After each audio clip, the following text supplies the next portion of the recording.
Hi, are you just saying goodbye to your kid as they go off to university or school or college, and you keep falling apart and you can't understand why, and you're wondering, how did it even get to this stage? How are they ready to go to college? And how am I feeling so bad about it? Well, if that's you, in today's video, I'm going to share with you 3 strategies that really help me to cope with it. These 3 strategies hopefully will really help you to manage through those early days, because they're really hard. If we haven't met before, hi, my name's Lindsay de Swart. I help midlife women to reinvent themselves and to design their next chapter. And normally that next chapter starts with this whole idea of empty nesting and saying goodbye to your kids and allowing them to go off and stretch their wings whilst you're left at home in an empty nest. So the 3 ways that can be really beneficial to help your kids transition into their new university life. I'm going to call it university because I'm in England. If you're in America or Canada, it's school. It could be college. Anyway, so university. Okay, so number 1 is have a way to communicate with them that's just really easy and simple. So it's just like a check-in point. It's not really like any sort of lengthy communication. Because if you think about it, when they went to school and you'd ask them how their day was, did you get any response? Not really. And whilst they're in this phase, they are going through such a massive growth transition and it's stressful for them. So they probably won't really actually be able to communicate in a clear way what they're going through, what they're learning, who they're meeting, etc. You're not going to get all the details straight away. So don't push them for it, because that might actually cause them to phone you less, which nobody wants that. Now, one thing I did, which if my son sees this, he'll be so embarrassed. But I had, just when he was at school, I still had Find Your Friends on my iPhone. And the fact that I knew where he was, and I didn't even know the city he was in, but the fact that I could just see that little dot that represented him, that for me was a massive security blanket. And I know it sounds daft, I wasn't speaking to him, but I could just see that he was there, and that made all the difference. And then just short texts, or on Snapchat or TikTok or Instagram, just, you know, the odd little text, however you communicate with them, but just keep it brief and really allow them to go out and stretch their wings. Now, it depends on the communication you have before and whether they're the sort of kid who comes along and spills the beans and tells you everything. That will probably change whilst they're just going through this initial phase.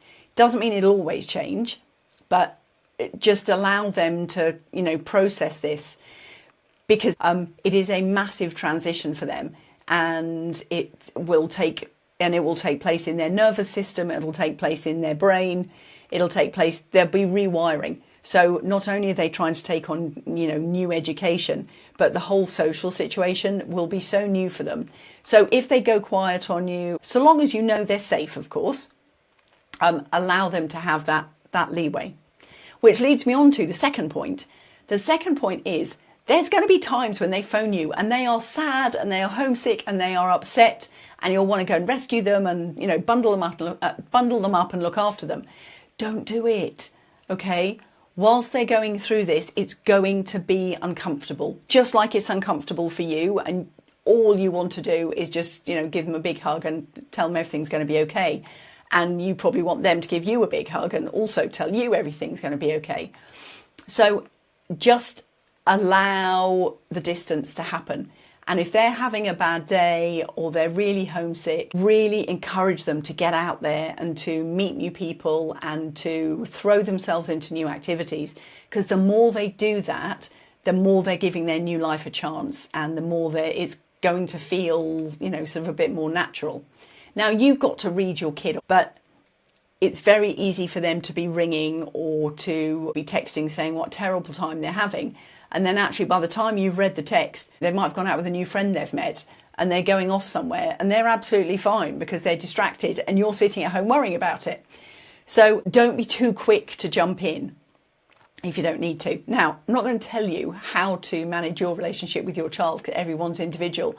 But from the mum's perspective, it's just our natural instinct to want to swoop in and to help. And there are times like this that you're actually not helping them if you do that. So allow them to go and know that those heartstrings, you're stretching yours, and that's what needs to happen. That's number 2. And number 3, So number 3, this one really helped me, and it even helped when one of my sons was abroad as well. If you had a date set for when you knew you would see each other, it made it so much easier. So make it like a month after they've gone, minimum. If you do it too soon, then you might have to set them back and really unsettle them, and it'll unsettle you and it'll unsettle them. And so if there is any concerns, aim for that month, because that month seems to be the magic time amount that they've got into the swing of things. They've started their classes, they've met some new friends. If they're in halls, then, you know, they've got into the swing of what's going on in halls. And then you go and see them after a month. Don't bring them home. And the reason that you do that is because then they can show you where they are, their new life, what they're settling into, which also means that you've got a better idea exactly of how they're doing because you can read the situation. But if you bring them home after a month, even though they might want to come home, it can be really unsettling for them, and they only come home with like a certain amount of stuff, so they feel like a visitor in their own home, and that can be really unsettling for everybody. So you go and visit them, and then they can share with you how they're getting on, and you will have a good idea of if they're proud about showing you where they now live and what they now do. So I really hope that those 3 things just help to get over that initial hurdle. Now, if the other things that I haven't even mentioned in this video are all the things that come afterwards, like how you're feeling, what happens in the next phase, and what's your next chapter look like. And so that's what I really help women to do. So I started a community called the Midlife Freedom Club. And one of the courses that you'll find in there is called the Empty Nester Survival Kit. And it teaches you all about how you are then making the transition from raising a family to now making your best, your most fulfilled, your most enjoyable chapter of life being an empty nester. So if that would be helpful for you, there's no charge to come and join. Come over to the Midlife Freedom Club, and there's a link just below this video. And in the Midlife Freedom Club, you'll find all sorts of resources. The Empty Nester Survival Kit is just one of them, but you'll find lots of resources in there, and a group of women who have walked the path that you're on and who are there for you and supporting you and encouraging you. And I do live coaching calls every week.